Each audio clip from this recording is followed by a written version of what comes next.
Hello students, कैसे आप लोग। आई होप कि अच्छे होंगे। और acknowledge science by Shivam sir channel में आपका स्वागत है।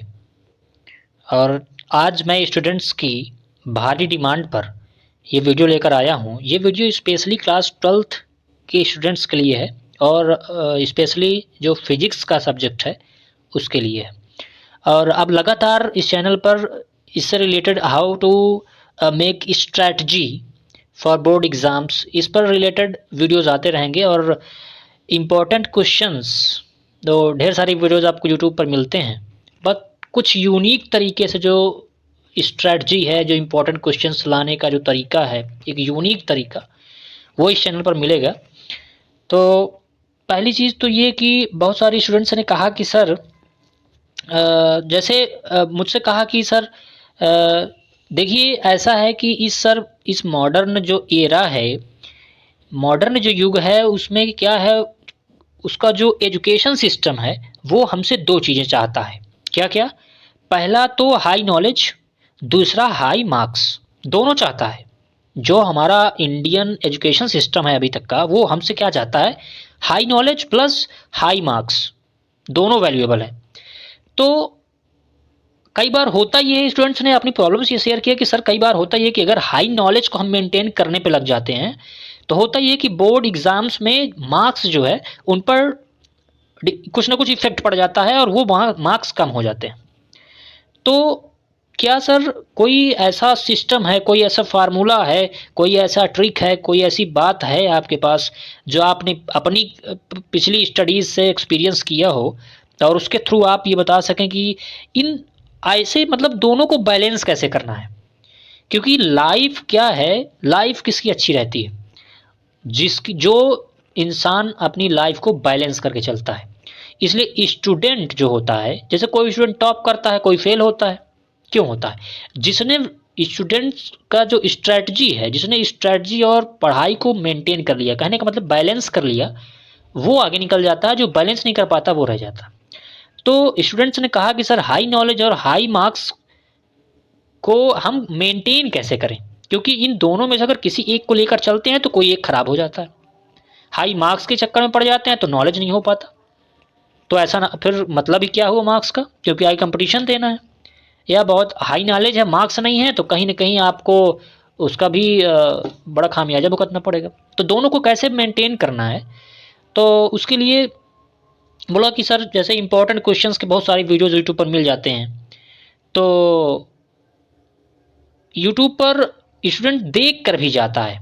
मतलब हमेशा जो स्टूडेंट्स है वो एग्ज़ाम के समय क्या करता है, घबरा जाता है कि क्या पढ़ूँ क्या ना पढ़ूँ।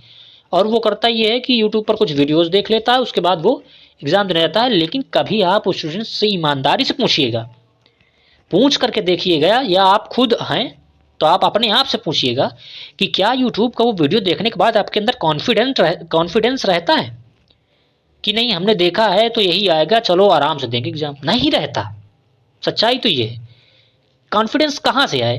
क्योंकि वो जो वीडियो बनाते हैं वो व्यूज़ पाने के चक्कर में क्या करते हैं कि इतना शॉर्ट कर देते हैं मैटर्स को कि पूरी यूनिट से एक एक दो क्वेश्चन रख देते हैं, अगले यूनिट से एक दो दो चार क्वेश्चन रख दिए, इस तरह से करके थोड़े क्वेश्चंस में पूरी बुक खत्म कर दी है, दोनों पूरा सिलेबस खत्म फिजिक्स का। तो कहाँ से कॉन्फिडेंस आ जाए भाई? इतने टॉपिक्स हैं और उनको आप छोड़ के केवल कुछ क्वेश्चन शामिल करके ज़्यादा व्यूज़ पाने के चक्कर में कि चलिए देखिए हमने केवल आपको 8 क्वेश्चन पढ़ने हैं पूरे फिजिक्स के दोनों पेपर से, पहली बार यूट्यूब पर ऐसा ढेर सारा बना करके फालतू की चीज़ देते हैं। तो लेकिन ये प्रॉब्लम का जो सल्यूशन है, acknowledge science by Shivam sir channel जो बनाया गया है, इसका उद्देश्य ही है कि यूट्यूब पर जो ये जो चल रहा है ज़्यादा व्यूज़ और ये सब पाने के लिए, उसको उस पर कैसे कंट्रोल किया जाए, उसकी जो सच्चाई है वो सामने लाया जाए और ओरिजिनल जो स्टूडेंट को चाहिए, जिसकी डिमांड है, वो चीज़ें उनको दी जाएं, ताकि ये जो एजुकेशन सिस्टम हो मजबूत हो सके। फिलहाल अब आपका ज़्यादा टाइम लॉस ना करते हुए मैं आपको बता दूं कि आज मैं class 12th physics paper first, जो इलेक्ट्रिक की बुक है आपकी, उसका यूनिट फर्स्ट के वेरी मोस्ट इम्पॉर्टेंट क्वेश्चंस लेकर आया हूँ। तो चलिए देख लेते हैं सीधे कि क्या क्या क्या पढ़ना है। एक्चुअली जो ये क्वेश्चंस हैं इनमें कंप्लीट है। अभी आपके पास टाइम भी है और ये सही वक्त है कि हम देख लें कि एक्चुअली होता ये है कि हम पढ़ते रहते हैं पढ़ते रहते हैं पढ़ते रहते हैं, बहुत ज़्यादा हम उन चैप्टर्स पर कंसंट्रेशन कर लेते हैं जिनका कि ना जानकारी होना तो अच्छा है, बट उतना ज़्यादा फ्यूचर या उतना ज़्यादा फिजिक्स उन चैप्टर्स पर डिपेंडेंट नहीं है। और एक्चुअली मैं आपको बता दूं, जो बोर्ड का पेपर बनता है या जिस चीज़ का भी पेपर बनता है वो ऐसे क्वेश्चंस को पर फोकस करते हैं, क्योंकि एग्जामिनर पूरी बुक के क्वेश्चन तो छाप नहीं सकता ना, केवल कुछ ही क्वेश्चन देने होते हैं उसको। उन क्वेश्चंस पर वो फोकस करता है जिनके ऊपर फिजिक्स डिपेंडेंट है, कहने का मतलब जो बेस हैं। और ये स्टूडेंट को नहीं पता हो सकता है कि कहाँ किन टॉपिक्स पर फिजिक्स डिपेंडेंट है। ये एक एक्सपीरियंस टीचर ही बता सकता है, क्योंकि उसने छोटी क्लासेस से लेकर बड़ी क्लासेस तक का सफ़र तय कर लिया है। उसको पता हो गया कि ओवरऑल फिजिक्स में है क्या, कहाँ किस टॉपिक से फिजिक्स डिपेंडेंट है। तो उस एक्सपीरियंस को मैं आज आपके पास शेयर करने के लिए आया हूँ। और चलिए देखते हैं सीधे चैप्टर पर। तो यूनिट फर्स्ट है जो आपकी, उसका नाम है स्थिर वैद्युतिकी, और उसका जो चैप्टर फर्स्ट है वो है वैद्युत आवेश। ठीक है, तो इस स्थिर वैद्युतिकी में आपके 4 चैप्टर हैं, और उन 4 चैप्टर्स में हमको, अच्छा मैं एक एक यूनिट करके अब वीडियोज़ लाता रहूँगा। तो एक्चुअली मैं बता दूं कि जो यूनिट फर्स्ट है वो 8 नंबर की है, 8 नंबर की है। और लेकिन मैं बता दूं कि ये जो बुक में नंबर दिए रहते हैं कि ये यूनिट 8 नंबर की है, ये यूनिट 6 नंबर की है, ये यूनिट 4 नंबर की है, तो कोई ज़रूरी नहीं है कि बोर्ड में ये फॉलो ही हो। बताया ना मैंने कि जो फिजिक्स डिपेंडेंट क्वेश्चंस हैं वो भारी हो जाते हैं कई बार, तो नंबर्स का डिफरेंस हो सकता है। यानी जैसे ये पहली यूनिट 8 नंबर की है तो ये कम ज़्यादा हो सकती है। और बता दूं कि इस यूनिट पर बहुत सटीक चीज़ें उन्हीं पर फोकस करना है, बहुत ज़्यादा टाइम लॉस करने की ज़रूरत नहीं है। वो जब हमारी सारी यूनिट तैयार हो जाएगी उसके बाद फिर हम एक्स्ट्रा जब पढ़ेंगे तब उस पर सारी चीज़ें पढ़ेंगे, क्योंकि नॉलेज के लिए तो एक एक पॉइंट पढ़ना होता है। लेकिन नॉलेज जो था, मान लीजिए हो गया है, अब एग्ज़ाम नज़दीक आ रहा है तो थोड़ा स्ट्रैटेजी चेंज करनी पड़ेगी, क्योंकि मार्क्स को भी बैलेंस करना है। तो चलिए चलते हैं। तो पहले यूनिट फर्स्ट में जो चैप्टर फर्स्ट है उसको लेकर चलते हैं। तो देखिए इसमें पहला क्वेश्चन आपको ये तैयार करना है कि आवेश का जो क्वांटीकरण है, ये क्वेश्चन, आवेश का क्वांटीकरण क्या होता है, इसको तैयार करना है। फिर आपको सीधे पहुंचना है कूलाम का नियम और उसका सदिश रूप, ये आपको पढ़ना है। बाकी बहुत ज़्यादा टाइम नहीं लॉस करना है, बाकी वो नॉलेज की चीज़ें हैं उसको पढ़ते रहिएगा। अभी एग्जाम की समय जो स्ट्रेटजी है उसको फॉलो करना है, क्योंकि हाई मार्क्स को भी आपको बैलेंस करके चलना है। और तीसरा जो क्वेश्चन है वो है इसी कूलाम के नियम में ही आपको एक वर्ड मिलेगा एप्सिलॉन नॉट, जिसको हम निर्वात की वैद्युतशीलता कहते हैं।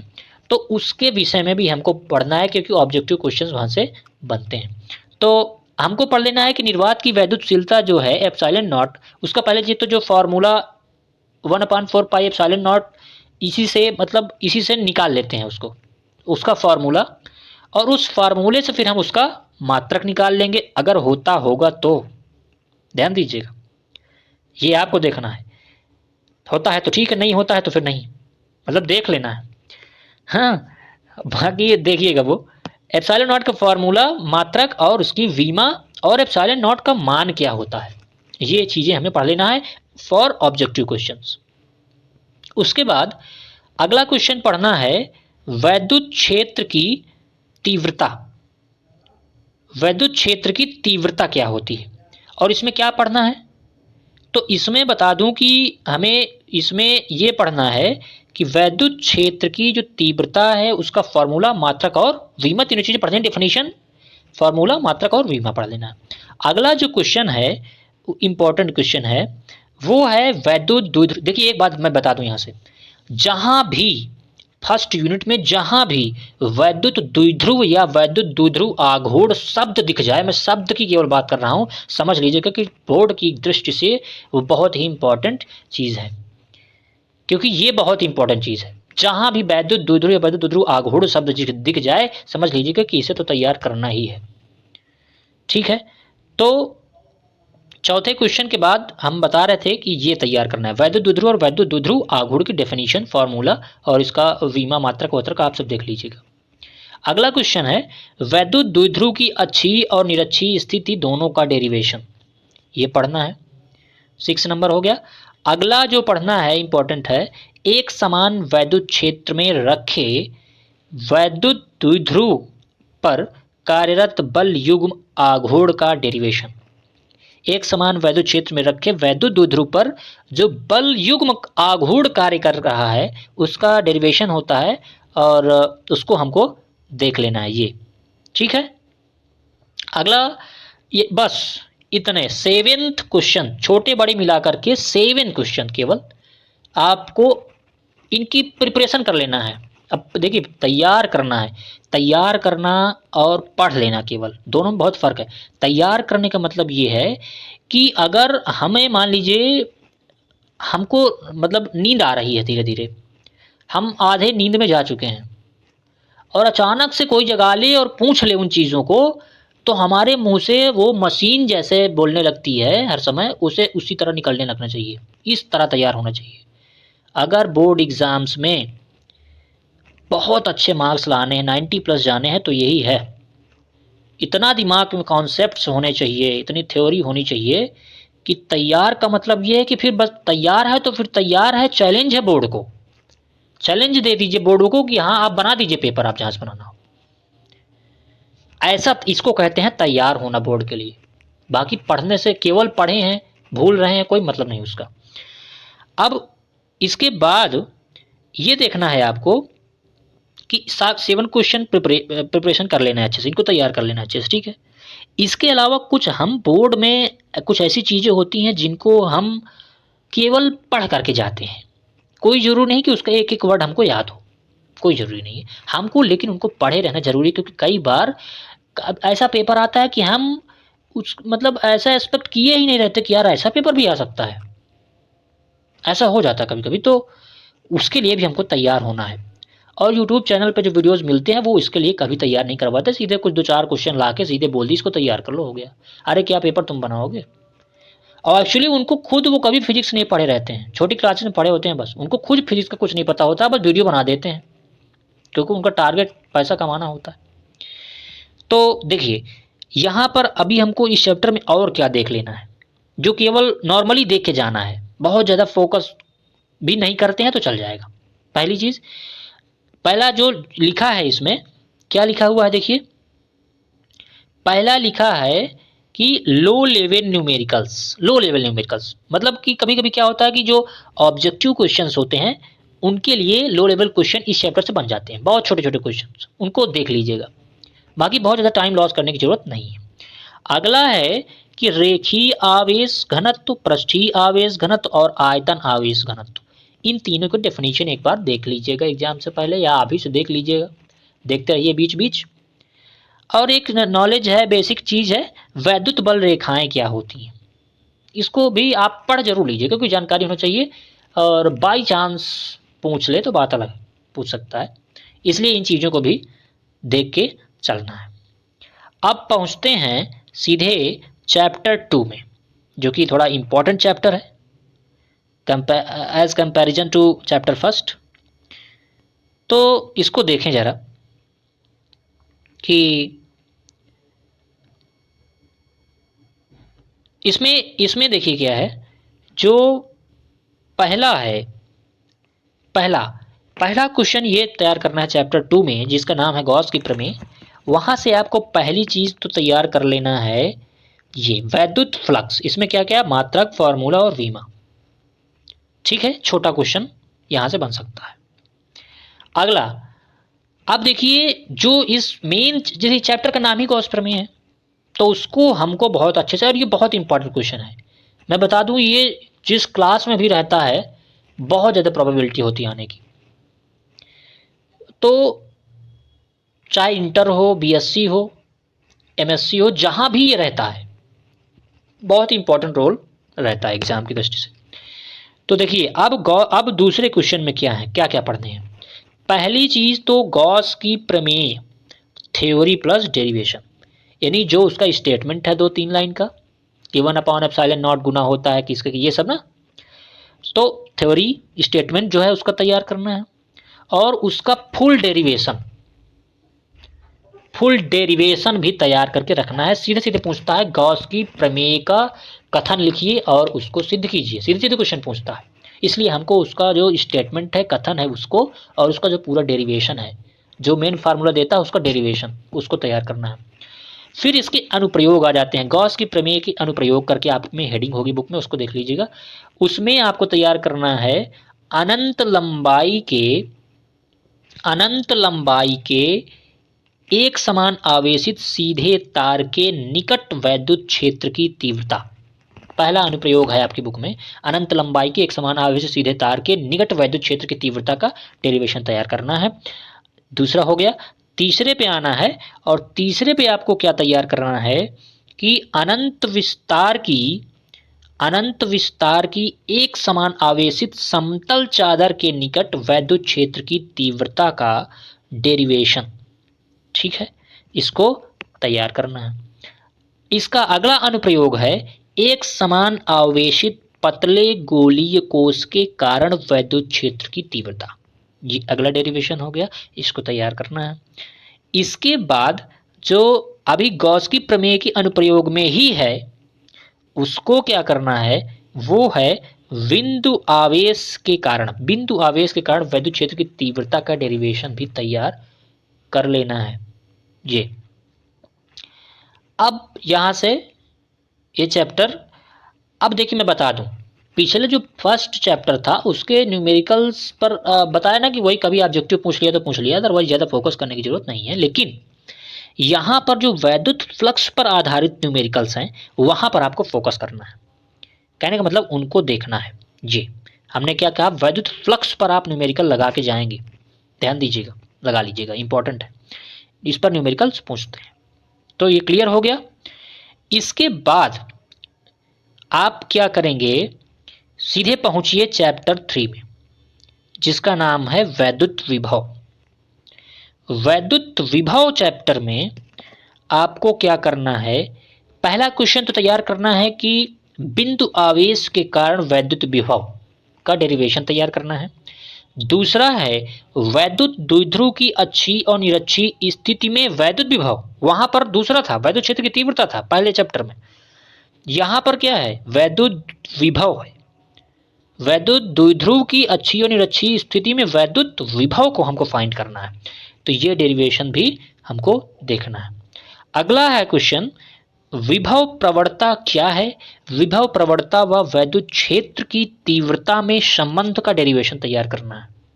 ठीक है, विभव प्रवणता क्या है, विभव प्रवणता व वैद्युत क्षेत्र की तीव्रता में क्या संबंध है, क्या रिलेशन है, क्या फॉर्मूला आता है, उसको हमको डेरिवेट करना है और विभव प्रवणता की डेफिनेशन तैयार करना है। अगला जो क्वेश्चन है, ये एक समान वैद्युत क्षेत्र में वैद्युत द्विध्रुव को घुमाने में किया गया कार्य, ये इंपॉर्टेंट चीज है, कई बार आया हुआ है, आने की अच्छी प्रोबेबिलिटी भी रहती है इसकी। एक समान विद्युत क्षेत्र में वैद्युत द्विध्रुव को घुमाने में किया गया कार्य, बहुत इंपॉर्टेंट क्वेश्चन है, इसको आप लोग तैयार कर लीजिएगा। अब देखते हैं कि कुछ ऐसी चीजें मैंने बताया ना हर चैप्टर में, जिनको हमको देख करके जाना है, कहने का मतलब पढ़ करके जाना है। बहुत अच्छा, एक एक शब्द माइंड में नहीं है चल जाएगा, लेकिन हम पढ़े हुए हों। बड़ा छोटे छोटे क्वेश्चन रहते हैं कभी कभी, जैसे कि एक क्वेश्चन है ये कि अब जैसे वैद्युत विभव का चैप्टर है, तो वैद्युत विभव तो कम से कम पता ही होनी चाहिए ना। वैद्युत विभव तो पता होनी चाहिए कि वैद्युत विभव होता क्या है, इसका क्या फॉर्मूला होता है, मात्रा क्या होता है, विमा क्या होती है, ये तो पता होना चाहिए। और कभी कभी एक क्वेश्चन आता है यार इतना सिंपल कि मैं क्या बताऊं, लेकिन अगर कभी आप उसको नहीं पढ़े हैं तो शायद ही उसका जवाब दे सके, लगेगा कि यार नहीं कोई बड़ा नया क्वेश्चन है, बड़ा टफ क्वेश्चन आ गया क्या। तो वो क्वेश्चन है, ये आया है शायद 2 बार लगभग, और दोनों बार इसको बहुत स्टूडेंट्स ने ध्यान समझ ही नहीं पा रहे थे कि इसमें लिखना क्या है। समविभव पृष्ठ क्या होता है, समविभव पृष्ठ, जबकि सारी डेफिनेशन इसके वर्ड्स में छिपी हुई है। समविभव यानी जिस पृष्ठ पर विभव समान हो उसे समविभव पृष्ठ कहते हैं। 12th का पूरा कोर्स पढ़ाया भी जाएगा इस चैनल पर, अभी थोड़ा सा टाइम लग सकता है। तो समविभव पृष्ठ कई बार पूछ लेता है, तो इसको हमको पढ़ के जाना है। इसमें पढ़ना क्या है, इसको जानते रहना है कि आएगा तो 2 लाइन में लिख देंगे इसको, ठीक है। तो ये चीज हमको इसको भी जान के चलना है। अब अगला है चैप्टर 4। चैप्टर 4 जिसका नाम है वैद्युत धारिता, ठीक है, वैद्युत धारिता। तो जरा इस चैप्टर में देखते हैं कौन कौन से क्वेश्चन तैयार कर रहे हैं।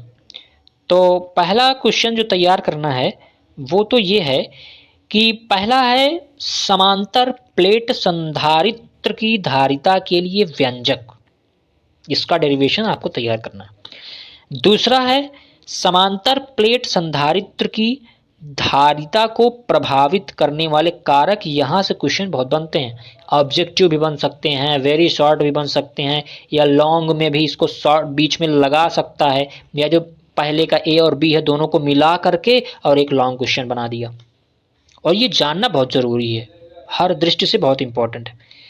अगला है सी नंबर क्वेश्चन, आंशिक परावैद्युत समांतर प्लेट संधारित्र की धारिता, आंशिक परावैद्युत युक्त समांतर प्लेट संधारित्र की धारिता का जो डेरिवेशन है उसको तैयार करना है। अगला है कि जो आवेशित संधारित्र की वैद्युत स्थितिज ऊर्जा का डेरिवेशन तैयार करना है, इंपॉर्टेंट है, जिसका फॉर्मूला होता है आप देखे होंगे U = ½ CV²। तो इसका डेरिवेशन आपको तैयार करके जाना है, ये है फॉर्मूला, ठीक है। तो इसको देख लीजिएगा, और ½ CV²। अगला जो है वो है 2 आवेशित चालकों को जोड़ने पर ऊर्जा ह्रास का डेरिवेशन, इसको आपको तैयार करके जाना है। और जो अगला क्वेश्चन है वो आपको तैयार करना है इस चैप्टर से, चौथा नंबर, वान डे ग्राफ जनित्र क्या होता है। थोड़ा थ्योरेटिकल क्वेश्चन है, प्रोबेबिलिटी मान के चलिए 50% है, बट ये है कि पूछा गया है, पूछा जा सकता है, वान डे ग्राफ जनित्र जानना भी जरूरी है, इसको आप तैयार कर लेंगे।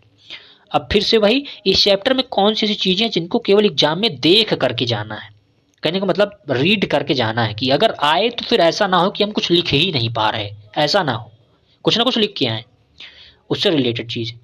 इसमें पहली चीज तो आपको, अब जैसे चैप्टर का नाम ही है वैद्युत धारिता, तो सबसे पहले तो यही पता होनी चाहिए कि किसी संधारित्र की धारिता क्या होती है, उसका फॉर्मूला मात्रक विभव, ये हमको पता होनी चाहिए। इसको पूछ सकता है बाई चांस, छोटे क्वेश्चन में लगा सकता है, मतलब बड़े क्वेश्चन में छोटा क्वेश्चन पहले सेट कर सकता है, या किसी न्यूमेरिकल, आजकल यही फंडा है ना कि जो न्यूमेरिकल पूछता है डायरेक्टली न्यूमेरिकल नहीं रखता है, पहले 2 नंबर का या 1 नंबर की डेफिनेशन रखता है छोटी सी, और फिर उसके नीचे उससे रिलेटेड न्यूमेरिकल। ये आजकल का फंडा है पेपर बनाने का, तो उसको आप ध्यान रखेंगे।